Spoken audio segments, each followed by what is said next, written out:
Aquí en Conversan 2, un programa del Centro Virtual Isaacs de la Facultad de Humanidades de la Universidad del Valle, de nuestro canal del Sol Telepacífico, con el apoyo de la Comicelevisión.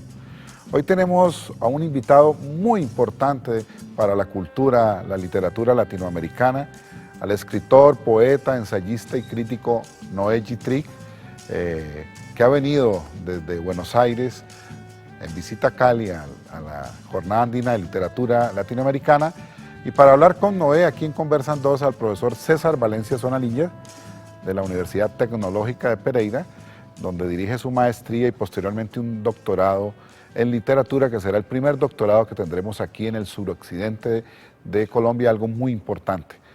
Aquí pues con nuestros amigos en Conversan 2.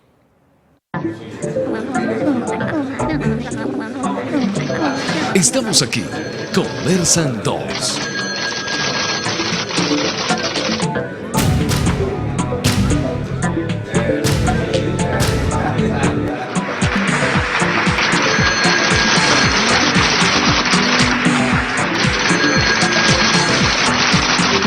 Conversan 2. Bueno, aquí en Conversan 2 con el poeta y escritor argentino Noé Gitrig, que nos honra estar aquí en este programa, Noé, y César Valencia Sonanilla. Como es habitual en nuestro programa, antes de iniciar nuestra conversación, vamos a ver primero una nota.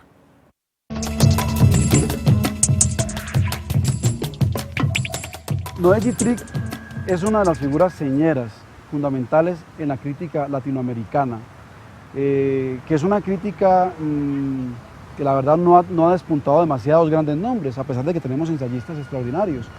Y él es sin duda uno de los más destacados. Podemos estar hablando de una figura como Ángel Rama, como Emil Rodríguez Monegal, los uruguayos. De ese tamaño es el aporte crítico que ha hecho Noé Gitrig a través de una larga y productivísima carrera en la cual cuenta más de 50 libros publicados. Yo conozco a Noé Gitrig desde cuando yo era aspirante a poeta en mis tiempos universitarios, y empecé a leer algunos textos de él, de poesía, que siempre me parecían muy juguetones a niveles intelectuales, ¿no? Como era que él sabía tanto que hacía que una palabra dijera 1000 cosas a la misma vez. Lo conocí por fortuna cuando hicimos el Festival Internacional de Arte de Cali, en homenaje a los 30 años de la aparición de 100 años de soledad. Obras fundamentales sobre Horacio Quiroga, sobre Huidobro, sobre Leopoldo Lugones, sobre Cortázar, en general sobre los grandes escritores de la lengua española en Hispanoamérica. Noé es una de los faros del pensamiento latinoamericano. Hay que pensar en todos los trabajos que él ha hecho para que nosotros entendamos no solamente la literatura del sur, sino la del mundo. Él es un hombre que está conectado con esta fiesta del estructuralismo en los 60, después de las teorías de Ferdinand de Saussure, de Todorov, de todos estos hombres que se atrevieron a decir que con los signos, con el lenguaje, podía hacerse una ciencia. Y luego, obviamente, sus trabajos ensayísticos, que son puntuales para la creación y la cría de una intelectual en ciernes, ¿no? Sin embargo, tengo que admitir que este último ensayo que él estuvo aquí presentando en La Haya me pareció francamente luminoso.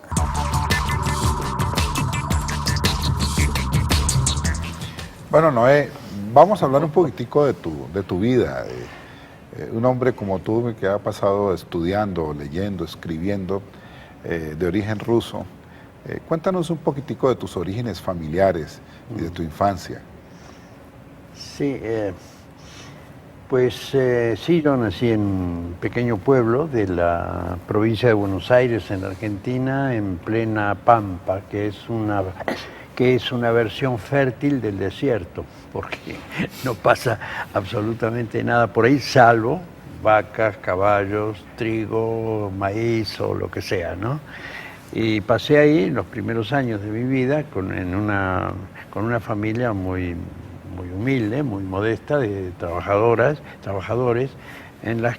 casa en la que no había un solo libro, ¿no?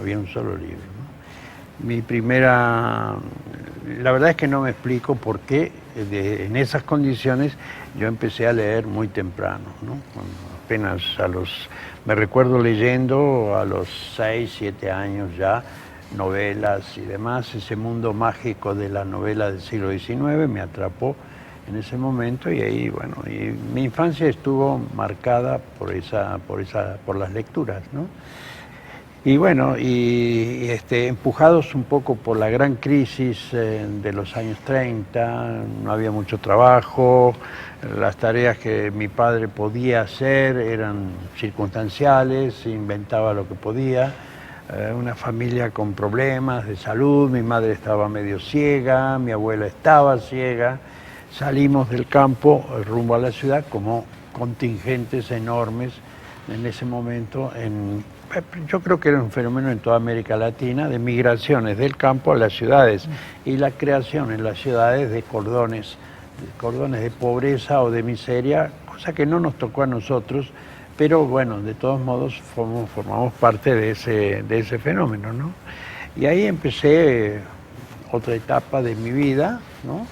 Pero siempre, digamos, pensando, no sintiendo más que pensando, que los libros, la literatura, las narraciones, todo eso formaba parte de mi vida, aunque en el primer momento de la adolescencia no era tan fundamental, no estaba tan presente, ¿no? Hay un momento muy importante que sí me encanta evocarlo, lo hago con mucha frecuencia, y es que no sé por qué razón uno de mis hermanos que se había quedado en el pueblo se había robado de la biblioteca del pueblo un ejemplar de Rubén Darío. Era una antología hecha en Chile, que todavía conservo, ¿no? Y todavía para disimular el robo le recortábamos los sellos de la biblioteca.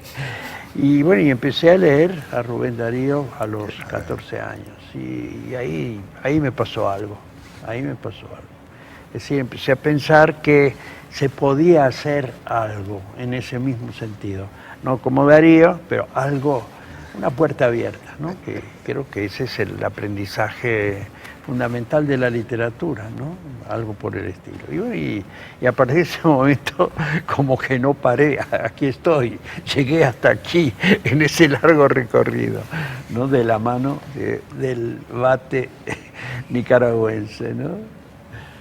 Bueno, ¿qué otra cosa puedo decir? Salvo, no, a contar la historia de mi vida, que es profusa y está llena de expectativas y alternativas. Pero una anécdota muy bella que tú cuentas de tu padre, de los pagarés. ¿Cómo es esa historia, no? Sí, eso, bueno, es uno de mis mejores recuerdos de mi padre, que, digamos, acorralado, un poco como los personajes de García Márquez, acorralado por la pobreza, acorralado por la inminencia, por la problemática familiar, etcétera, la pobreza sobre todo, tuvo un momento de florecimiento económico, ¿no? Es decir, tenía una especie de gran negocio, almacén de ramos generales en el campo, y atendía a los quinteros, a los pequeños agricultores que proliferaban en esa zona, ¿no? Como ellos estaban para pagar sus deudas de las compras, estaban esperando el resultado de las cosechas y la venta de sus productos, ¿no? No pagaban con dinero, sino que firmaban documentos, firmaban pagarés. Y mi padre los retenía esperando que pudieran pagar, ¿no? Y de repente, bueno, estalla la crisis de los años finales de la década del 20, la crisis que conmovió a la bolsa norteamericana y que provocó tantas novelas, películas, suicidios, etcétera. Repercutió en la Argentina también, hubo una especie de crisis de los precios, los pequeños agricultores se arruinaron, y mi padre tenía la alternativa de ejecutar esos documentos y decidió no hacerlo. Entonces, años después, sí, me mostró una vez el paquete de papeles que tenía, que nunca quiso ejecutar, y él se hundió junto con sus agricultores, pero sin decir palabra, ¿no? Ahí, y siguió adelante tratando de sobrevivir y de hacer una cosa que era muy curiosa y muy tierna, ¿no? Y es que inventó en ese pueblo del campo, inventó una pequeña taller o fábrica para hacer gaseosas, ¿no? Para hacer agua gaseosa y refrescos y demás, ¿no? Y utilizaba el agua del lugar y resulta que el agua era salina. Entonces un jugo de naranja, un refresco de naranja con gusto a sal, no era precisamente un éxito, un logro, ¿no? Fue una cosa tremenda. Y bueno, y eso también terminó por irse, por arruinarse. Lo único que me queda de eso es que el taller ese era como un galpón, un enorme, una cosa de un galpón.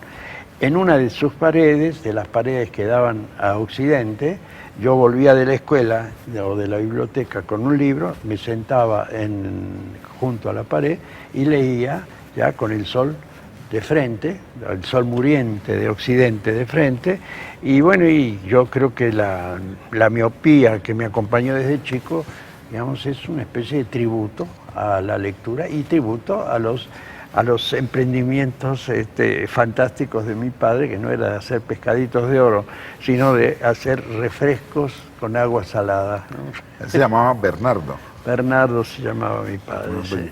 Bueno, Sí, también nos contabas, Noé, que hubo como una relación directa entre las crisis mundiales y las crisis económicas de tu padre. Así es, sí.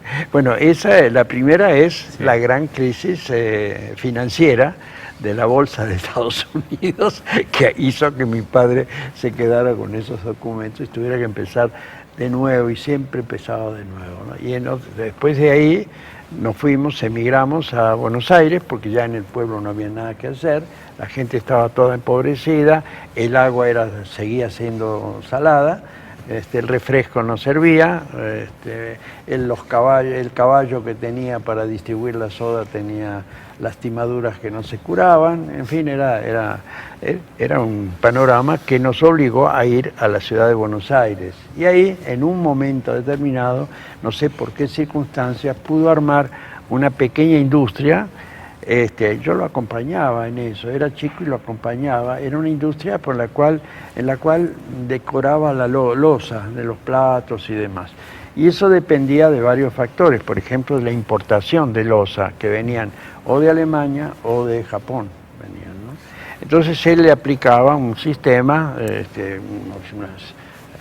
un fileteado, y unas calcomanías que se pegaban en casa, etcétera, y toda esa pequeña cosa, y tenía que ser puesto en un horno. Resulta que las primeras tandas salían mal, salían feas. La loza no era vendible porque la calcomanía venía carcomida por el calor, ¿no? La regulación del calor. Finalmente encuentra el punto y empiezan a vender bien esa loza. Y bueno, en casa empezamos a respirar. Pero resulta que en ese momento a los japoneses se les ocurre bombardear Pearl Harbor y a los norteamericanos se les ocurre replicar, y entonces se corta la importación de loza y nos volvemos otra vez. Así que los acontecimientos mundiales han gravitado en mi vida de una manera directa a través de mi padre, y casi diría que el estar, por ejemplo, aquí en Colombia, no es el único país que visito y en el que hago algo desde Buenos Aires. He estado en muchos lugares del mundo, he estado en Europa, en los Estados Unidos, en México, en Venezuela, donde tú quieras.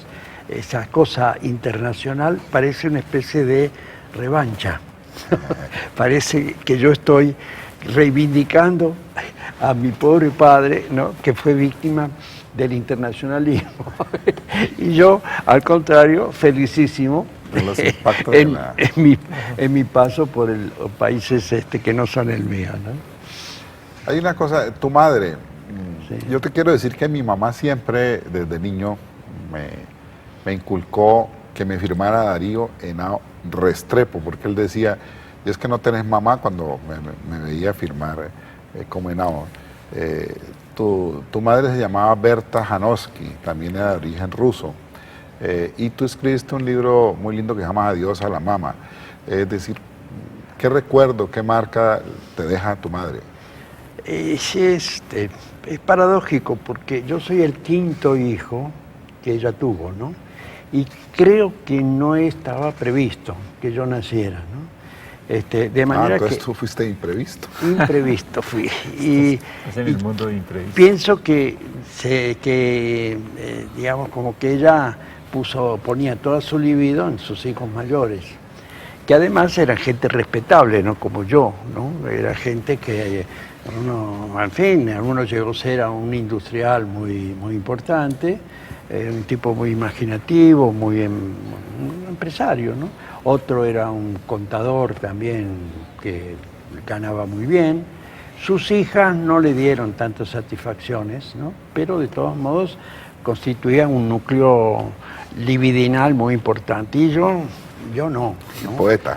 Poeta, me puse a estudiar, me fui a la Facultad de Filosofía y Letras y ella lloraba, ¿qué vas a hacer de tu vida? Finalmente también otra revancha, yo fui el único que sobrevivió y el único que, digamos, logra vivir de eso que a ella le parecía terrible, ¿no?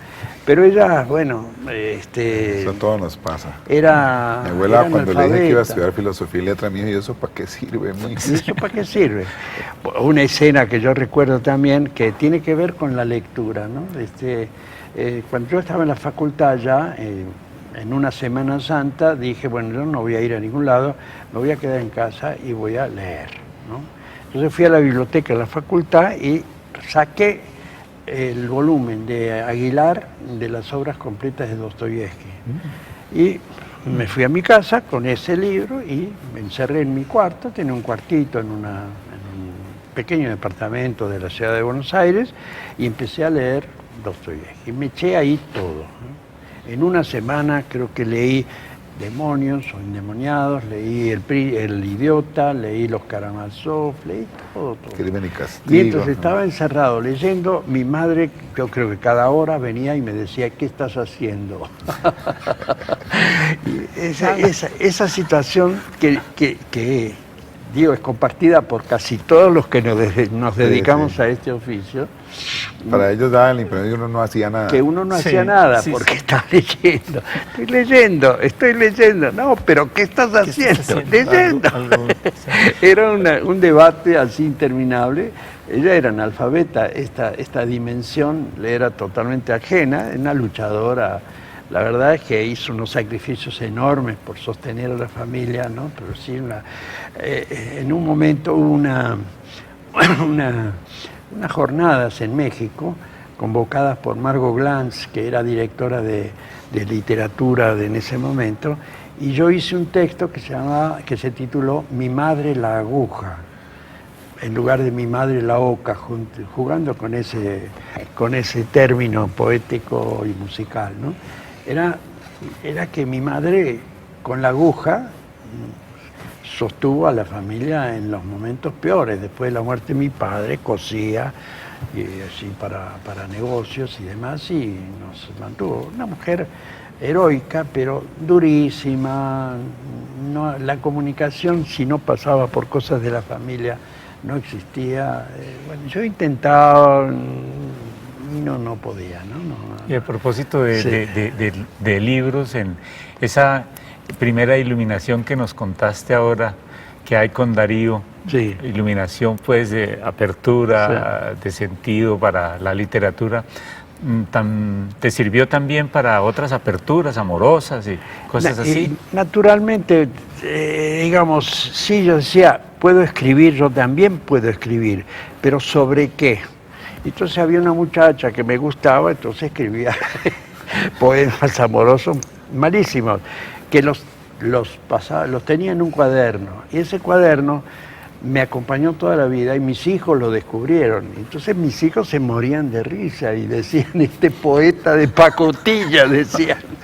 Se morían de risa con esos poemas dedicados a esta muchacha.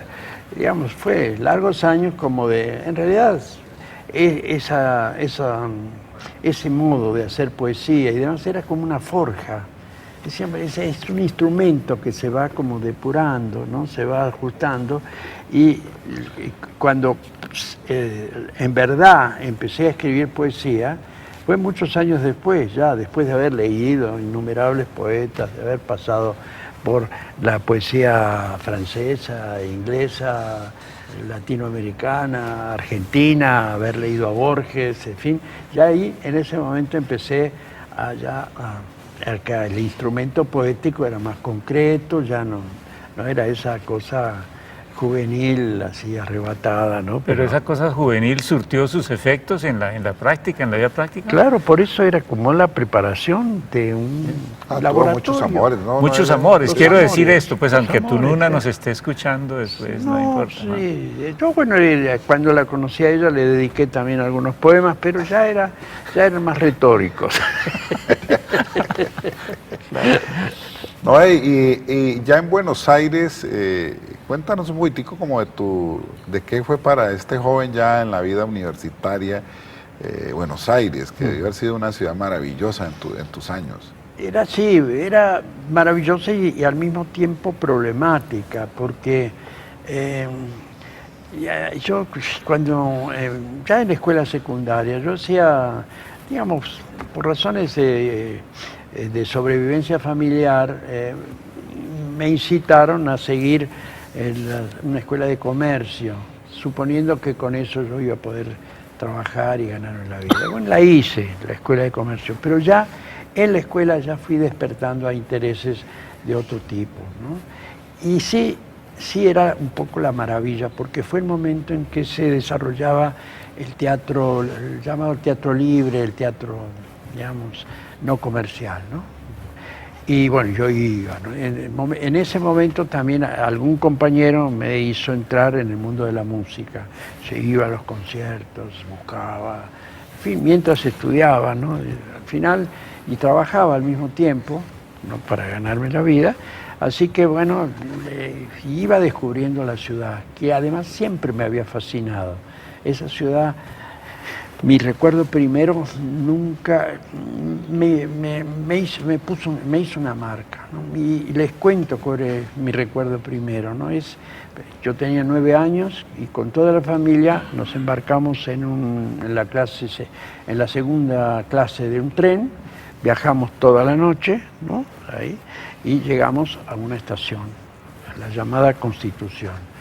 Y bueno, cuando el tren llegó y yo bajé y vi la estación, era una enorme estación de hierros cruzados, con una turbamulta de gente que iba y venía, esa cosa, me quedé absolutamente fascinado, ¿no? Me quedé con la impresión de que ahí era un fenómeno de una grandiosidad tal que mi pequeñez quedaba completamente englobada en ese fenómeno. Y a partir de ese momento intenté toda mi vida de comprender el secreto de esa ciudad, ¿no? Entonces yo vagaba por la ciudad, iba por calles, reconocía nombres de calles, miraba las fachadas, me impregnaba de esa ciudad, ¿no?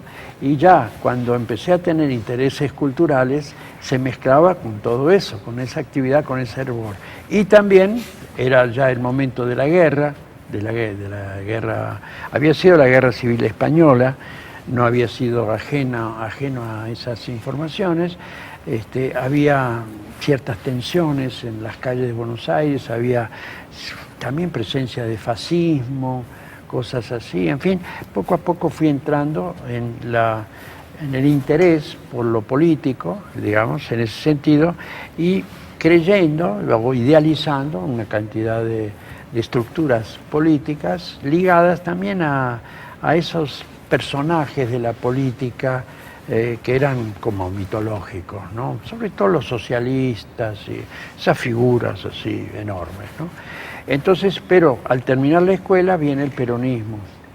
Y en el peronismo yo no lo entiendo.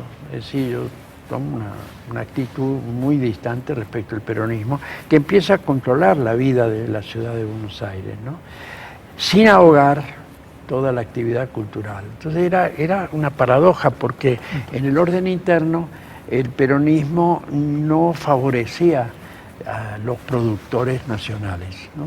Si no eran del partido, ¿no? Había que ser del partido. Es una cosa que nadie recuerda o que minimizan, pero había que ser del partido para poder estar en la universidad, para poder hacer esto, lo otro. Pero paradójicamente venían gente de afuera, de primer nivel. Entonces, yo ya empezaba a ir, por ejemplo, al teatro, a los conciertos. Me eché, por ejemplo, toda la tetralogía de Wagner en el Paraíso del Teatro Colón de pie, ¿no? Fueron como 16 horas de escuchar ahí ávidamente esos conflictos espantosos de los dioses y de los seres humanos ahí desde el Colón. Entonces, y era todo era los grandes... Ahí yo vi a gente extraordinaria pasando por Buenos Aires, ¿no? Pero pianistas, cantantes. Bueno, y fui aprendiendo, metiéndome también en el mundo de la música, en el mundo de la pintura, de la literatura, descubriendo en la literatura esa cosa mágica de las librerías de viejo, ¿no? De entrar a una librería, encontrar libros, buscar libros inesperados, comprar por centavos unos libros, empecé a armar una biblioteca, en fin. Eso fue mi adolescencia, yo trato de contarlo eso ya, porque me parece que doy la idea en esos relatos autobiográficos, doy la idea también de la vida de una ciudad, de la vida cultural de una ciudad de un momento determinado. Claro, el momento de la posguerra y el peronismo en la Argentina pusieron cambios muy importantes, ¿no? Unas transformaciones muy importantes en el orden social, económico, humano, lenguajes y todos. Y bueno, y yo, sin ser protagonista, era no más que un chico que estaba ávido de conocer cosas y de gustar de cosas, digamos, mi experiencia daba idea un poco de lo que estaba pasando en ese mundo, ¿no? En este feliz encuentro que hemos tenido acá en Jaya, tú nos has referido muchas cosas como ahora, respecto de los vaivenes que te ha dado la vida. Y hay uno en particular que es muy interesante, que tiene que ver con el va y viene, también con relación a Borges. Sí. Sí, sería bueno que nos contaras eso. Sí, bueno, eso ya cuando terminé la escuela secundaria y tuve un título de perito mercantil. La palabra perito es una palabra... Tú eres perito mercantil. Estaba trabajando en un comercio. La suerte quiso que me emplearan en un comercio que estaba en la calle Florida. Y la calle Florida en ese momento era mítica. Es decir, todo pasaba por Florida, ¿no? Había amigos del arte, estaban en Florida, galerías de arte, Wildenstein estaba en Florida, etcétera. Bueno. Ahí, cuando terminé eso, dije, pues yo no puedo seguir en esto. Entonces, y cambié. Decidí, junto con un compañero que tenía más o menos las mismas inclinaciones que yo, a entrar a Filosofía y Letras, ¿no? Bueno, al entrar a Filosofía y Letras ya el mundo cambió, ¿no? El horizonte se amplió, ¿no? Y la figura de Borges empezó a estar presente. Es decir, ya en la facultad y en los cafés aledaños a la facultad, ya se hablaba de Borges. Hay que tener en cuenta que, por ejemplo, la facultad quedaba en una calle, la calle Viamonte, y en la esquina estaba la revista Sur, y había un café enfrente. Entonces, los estudiantes, los profesores, la gente de Sur coincidían en ese café. Así que había como una atmósfera, un intercambio en el cual Borges aparecía. Bueno, yo respondí a ese llamado y, por ejemplo, bueno, apenas salió Ficciones en el año 46, 47, yo ya lo compré. Empecé a leer Ficciones y no entendía absolutamente nada. John Ugbar y Orvis Tercio, el primer cuento de Ficciones era rarísimo, ininteligible, pero no lo deseché, lo dejé ahí, ¿no? Repitiendo una experiencia de lectura que había hecho de chico también. O sea, en la escuela me habían obligado a leer El Quijote.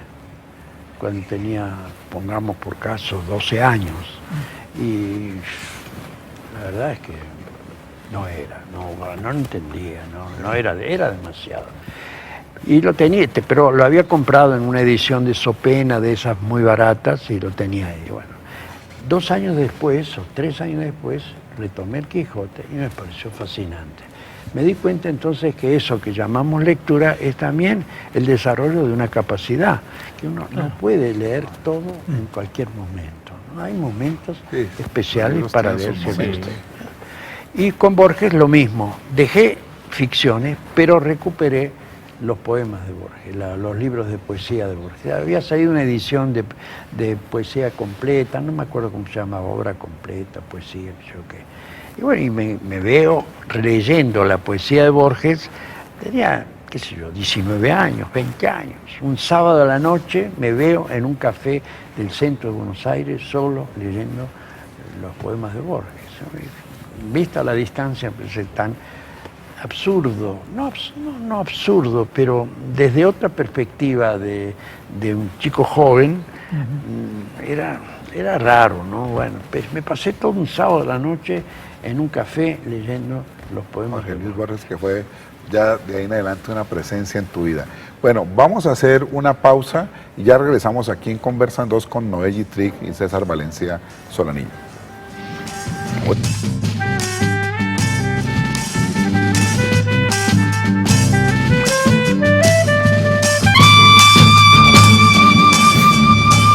Bueno, continuamos aquí en Conversan 2 en esta maravillosa, rica y versada conversación con nuestro amigo poeta y narrador Noé Yitric y César Valencia Sonarilla. Vamos, para seguir esta conversación, a ver otra nota.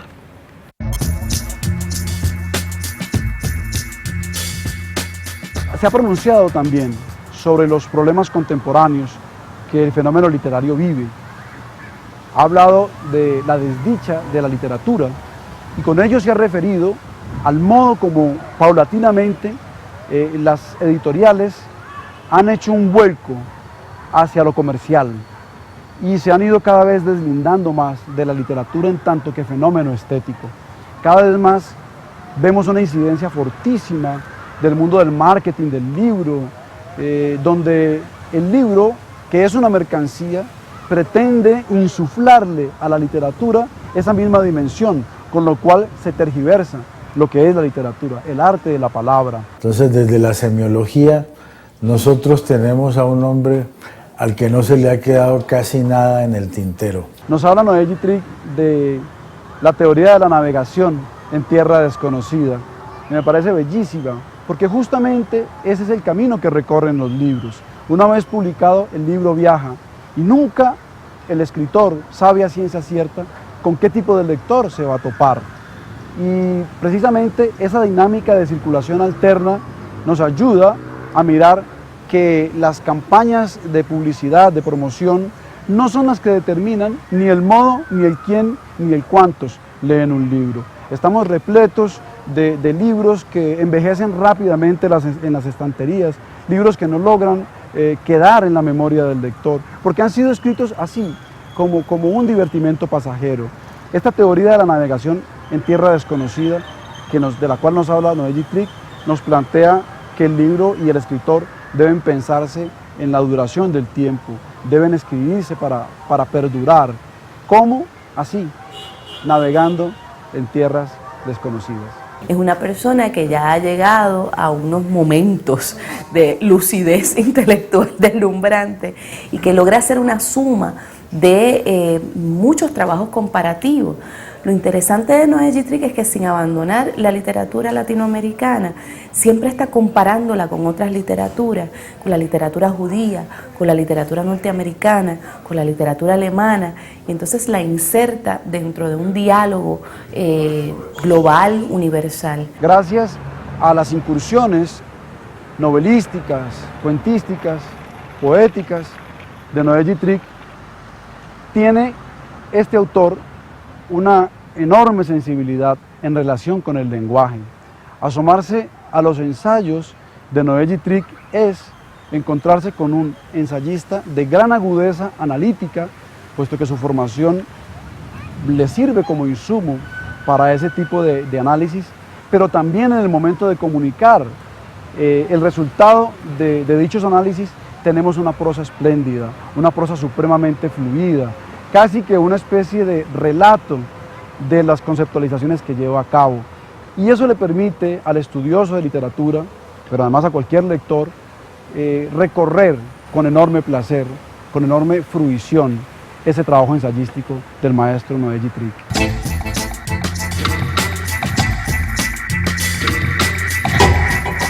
Bueno, Noel, lo que dice Mayra, yo comparto plenamente la lucidez y la inteligencia deslumbrante que hay en todo lo que haces.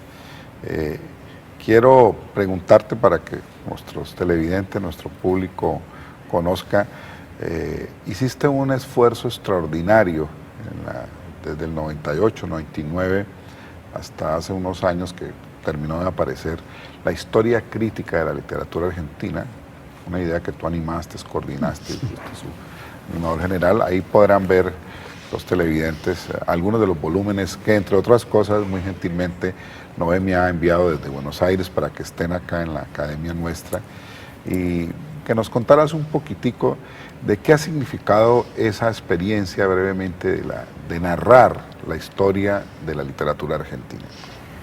Bueno, eso es un capítulo importante y en el que tú tienes mucho que ver. Y sí, tienes mucho que ver porque yo, digamos, vivía en la inocencia respecto de ese concepto de historia de la literatura.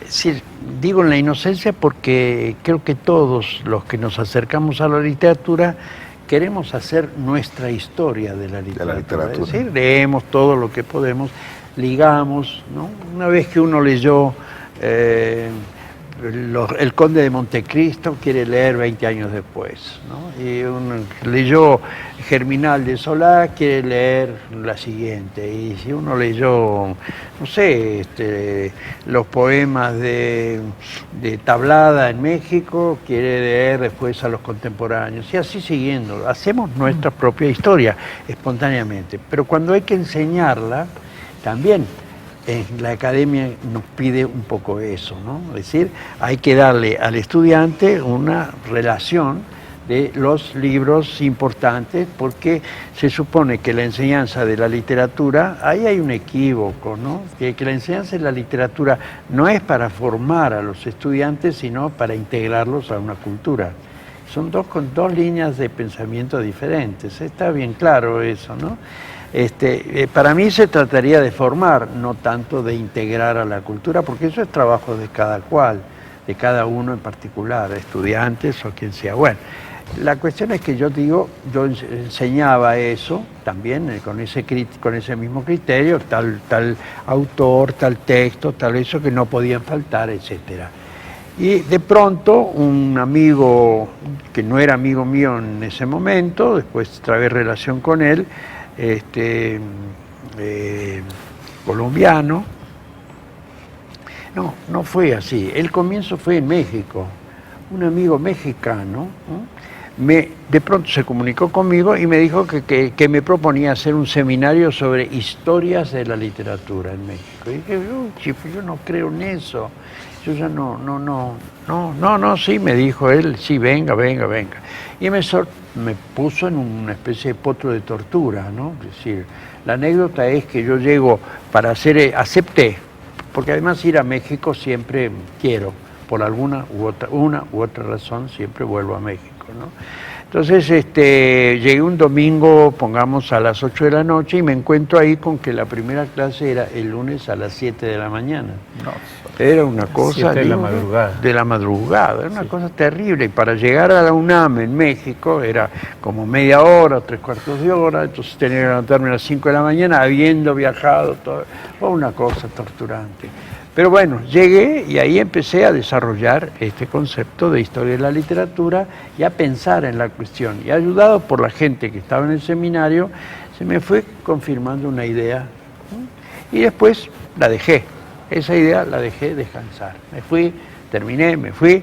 Y bueno, y meses después, o no sé cuánto tiempo después, en una librería de Buenos Aires me encontré con un editor que estaba mirando libros y una especie de auxiliar del editor que de repente me miraron así, me dijo, ¿te parece que se siguen haciendo historias de la literatura? ¿Cuánto hace que salió la última, etcétera?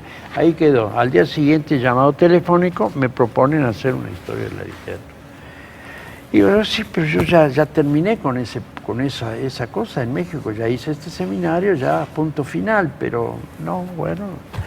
Y bueno, entonces, pero siempre acepto estos desafíos, por esa razón estoy aquí. Es un desafío. Siempre acepto estas cosas y me puse a pensar en qué podía ser una historia de la literatura que no fuera una repetición y ¿cómo decirle?, una reiteración de las historias existentes, que es lo que en general uno hace por facilidad, ¿no? Te piden que hagas algo sobre un autor y entonces uno va a ver lo que se hizo sobre el autor y lo rehace, lo reformula. ¿Cómo hacer? ¿Qué hacer? Y dije, bueno, toda historia es un relato. Entonces, ¿por qué no relatamos esa cosa que se llama la literatura argentina, en este caso en particular? Ahora, todo relato tiene capítulos, tiene momentos de transición, llamémoslo capítulos. Cada momento de transición es un volumen, ¿no? Y a veces se fue organizando una idea y bueno, se me planteó, quizás por un resto de devoción paternal del momento en que mi padre era comerciante exitoso, pensé en una docena, porque eso es lo que sucede en el comercio, ¿no? Deme una docena de plátanos, una docena de manzanas o lo que sea. Pensé en una docena de capítulos, ¿no? Y bueno, y organicé esta obra, digamos, en 12 capítulos o 12 volúmenes, cada uno de ellos tratando de encontrar la cifra del capítulo, ¿no? Así como en las novelas del siglo XIX, ¿no? Qué sé yo, María se precipita, María entra en la desolación, capítulo 1. Capítulo 2, Efraín regresa a Europa, capítulo 3, el padre de Efraín, una cosa así, ¿no? Y anuncia que están quebrados. Anuncia que están quebrados. Bueno, ese tipo pero claro, relacionado con la literatura, pero esencialmente con el fenómeno literario. No quería contaminarlo de esa relación que aparece como muy previsible entre la literatura y la realidad exterior, ¿no? Como por ejemplo, no sé, la novela del siglo XIX y la lucha civil, y las guerras civiles. No quería hacer eso, ¿no? Quería descartar todo lo que no fuera estrictamente el proceso literario mismo. Organicé 12 volúmenes, busqué a gente que muy allegada a mí para dirigir cada uno de los volúmenes, porque teníamos en cada volumen había que hacer el relato de lo que lo integraba. Bueno, de hecho, ya salieron 10 volúmenes de los 12, y cada uno tiene un promedio de 25 trabajos, ¿no? Que son cada uno de ellos un relato también de lo que a cada autor le tocó. Quiere decir que hemos convocado ya a cerca de 250 a 300 colaboradores. Es una cosa maravillosa. Sí. Bueno, para seguir la pregunta que tiene en el tintero César, vamos a hacer otra nota y retomamos con César acá en Conversan 2.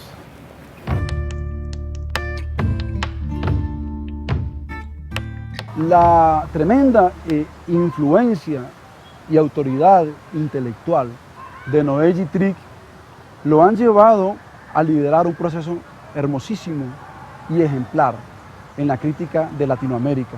Y estoy hablando de la historia crítica de la literatura argentina, un macroproyecto que se plantea en 12 tomos, varios de los cuales ya han sido publicados, y es un proyecto en el cual han trabajado más de 50 críticos de enorme nivel, justamente creo que es la importancia, la autoridad crítica del maestro Noé lo que permite que él lidere este proyecto fundamental.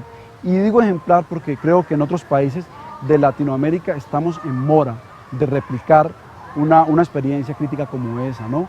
Que nos permita hacer un rastreo analítico, crítico, a través de la historia de la producción literaria de los países de Latinoamérica. Es un gran regalo que Noé Gittrick esté vivo y instigando todavía el pensamiento crítico profundo en América Latina. Y es un pensamiento libre, es un pensamiento que nunca se ha abanderado con ningún extremo ni ninguna postura, porque es crítico con todas. Y eso ayuda muchísimo al crecimiento de todas esas posturas a la vez. Es importante que esté aquí con nosotros. Viene con todo el bagaje de su vida, con la enciclopedia que escribió, los 12 tomos críticos sobre la literatura argentina, su gran ensayo sobre Leopoldo Lugones y ese gran ensayo develador del origen de la literatura argentina, que es El Matadero, de Esteban Echeverría. Es la persona más joven que yo conozco. Su insistencia en el chiste, en el juego de las palabras, en las referencias oscuras, pero no serias, del pensamiento. Y a nivel personal es una persona muy íntima. De repente te ve mirando hacia lo lejos y preguntas esa pregunta que a la misma vez que te toca el corazón, te echa a reír. Ha logrado conjugar diferentes aspectos en la vida escritural. Por una parte, sus ensayos, su obra teórica, muy importante, tanto en semiótica como en teorías del lenguaje, pero también ha sido novelista, cuentista, poeta. Con todo, yo creo que donde hace el aporte fundamental, más importante al continente y a la lengua española, Noé Gittrick, es en su labor como ensayista. El diálogo incesante, eso yo creo que es la mejor manera de calificar a Noé Gittrick, que es un dialogador incesante.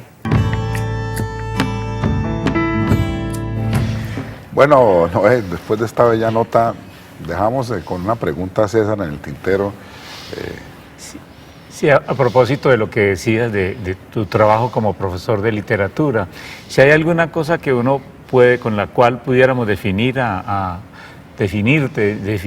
Noé Gittrick, es de ser un intelectual integral, es decir, en la medida en que ha transitado prácticamente todos los géneros literarios, se ha expresado de múltiples formas. ¿Todas estas tienen una convivencia pacífica o presentan algunos problemas en el desarrollo de tu obra? No, tienen una convivencia pacífica y tienen, digamos, hay como un flujo, ¿no?, que va de una cosa a la otra, y yo creo que con toda naturalidad, ¿no? O sea, sí, me parece que la actitud es siempre la misma, es decir, el tipo de discurso cambia, pero la relación con el lenguaje es lo mismo. Entonces, no hay conflicto y de repente ciertos tipos de discurso contaminan felizmente los otros. Sí, yo pienso que hago de pronto un artículo llamado crítico, si ustedes quieren, me parece que quizá excesivo llamarlo así, pero bueno, lo hago con un lenguaje que también aparece en mis novelas o que aparece en mis poemas o lo que sea, ¿no? Así que yo creo que eso además yo lo sostengo, es decir, yo lo preconizo, le digo a la gente que así debería ser, no tal como lo hago yo, por supuesto que no, pero que el flujo así debe ser, que no se debe encasillar a los discursos y hacerlos tristes y monótonos. ¿Por qué un artículo académico tiene que ser triste, ¿no? Y correr una suerte también triste de no ser leído, de no ser divulgado, de no ser apreciado, de ser, digamos, de dar lugar a respuestas convencionales? Esa situación realmente dramática o patética, si se quiere. Alguien hace una tesis de doctorado en la Argentina, en Estados Unidos o donde sea, ¿no? Y bueno, y trabaja durante años en esa tesis, tiene un director de tesis, lo ayuda o no lo ayuda, finalmente termina, es un trabajo denso, etcétera, y bueno, y entonces pasa a un cuerpo que lo examina, y ese cuerpo tiene 3 integrantes o 5 integrantes, que leen ese jurado, constituyen un jurado, leen ese libro, dan un dictamen, luego el doctorando tiene que defender el trabajo que ha hecho y ahí terminó todo. Es decir, nadie más en general, salvo que tenga mucha suerte o que tenga ese trabajo, tenga una comunicatividad mayor, quedó ahí. Ese trabajo de años quedó ahí. Deja de ser, no es atractivo porque está sometido a un encasillamiento de lenguaje, un encasillamiento discursivo que me parece que hay que romper esa cosa horrible, ¿no? que es como una exigencia en esos tipos de trabajo del marco teórico, ¿no? Y piden un marco teórico. Entonces entre más se cite mejor, sí. más bibliografía. Sí, en eso quería notar precisamente que en el trabajo tuyo todo se ve cómo fluye de una manera incesante la libertad expresiva. Claro que eso es la libertad expresiva, que es el tema en el que quiero que aprovechemos estos últimos minutos de Conversan 2, es el lado poeta de Noé. Está aquí. Me regaló anoche, no lo pude leer todo, pero parte de Noé. Cálculo equivocado, los poemas de Noé 1983-2008. Y abriéndolo me llamó la atención un apartado que leí casi todo, que se titula, es uno de tus libros, El tango del filósofo. Ya de entrada te pone en relación con el tango. Un argentino sin tango no es argentino. Entonces, y aquí creo yo que organizas 5 partes, ¿no? La causa de los dolores no satiata, el dolor, después está la necesidad, no me deja ni por un instante la desesperación, después dice la cara de la gracia, el placer, que es maravilloso, uno que creo que es extraordinario, que es la libertad, y además cosas bellísimas sobre la libertad. Entonces yo quisiera un poco que alrededor de esta temática hablemos poéticamente de lo que significa para ti el tango. Sí, cómo no. Pero antes no quiero olvidar, porque no quiero ser incoherente. Dije que tú tenías algo que ver en la cuestión de la historia y la literatura.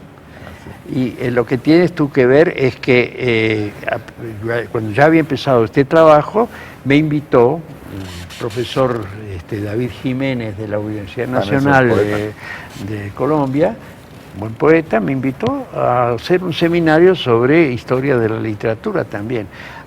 Ahí no era ir a México, que siempre me tienta, era ir a Colombia, que siempre me tienta. Entonces, en el público, entre los asistentes, estaba nada menos que Darío Henao Restrepo, que por alguna razón muy extraña, bueno, se acercó a mí amistosamente, me invitó a comer, a charlar, y ahí se inició una relación que en este momento se ve concretada físicamente, ¿no? Así que también Darío tiene que ver con eso, en la medida en que son presencias que constituyen la propia historia. Discutimos mucho de la historia de la literatura. Y bueno, nos has dejado una tarea inmensa a los colombianos, porque yo siempre he soñado, tal vez tengo que llegar a tu edad ya, que sea más reconocido, un hombre con más reposado, me falta mucho todavía. Mucha y entonces ilusión, poder tener los colegas, creo que decidan acompañarnos algún día en esa tarea de ofrecerle a este país la historia y la literatura argentina. Entonces, pero contestemos la última, que es la del tango, para cerrar aquí, Noé. Bueno, digamos, sí, el tango estuvo y está presente. El tango forma parte del desarrollo de la identidad concebida como búsqueda de la Argentina, ¿no? Digamos, la identidad, yo no sé si en otros países la cosa está mucho más clara. En los países europeos nunca se preguntan por la identidad.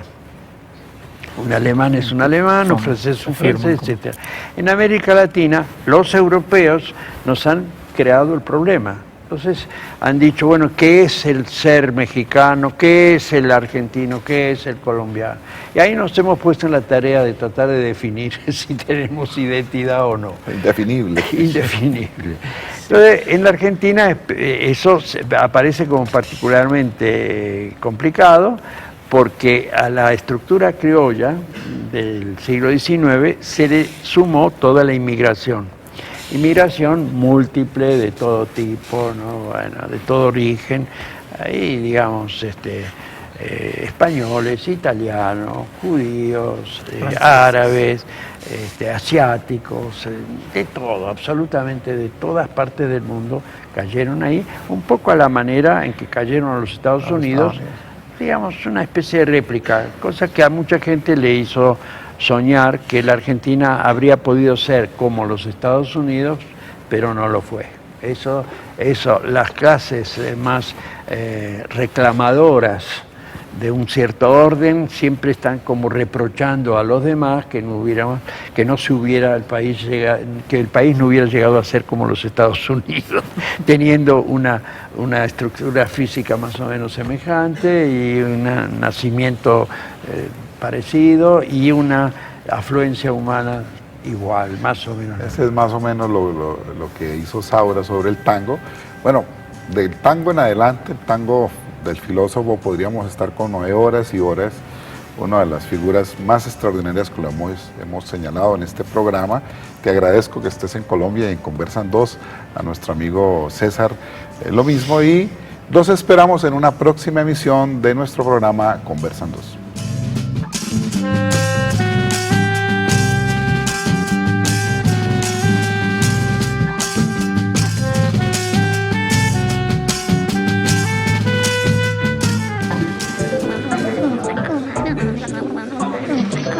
Estamos aquí, Conversan 2.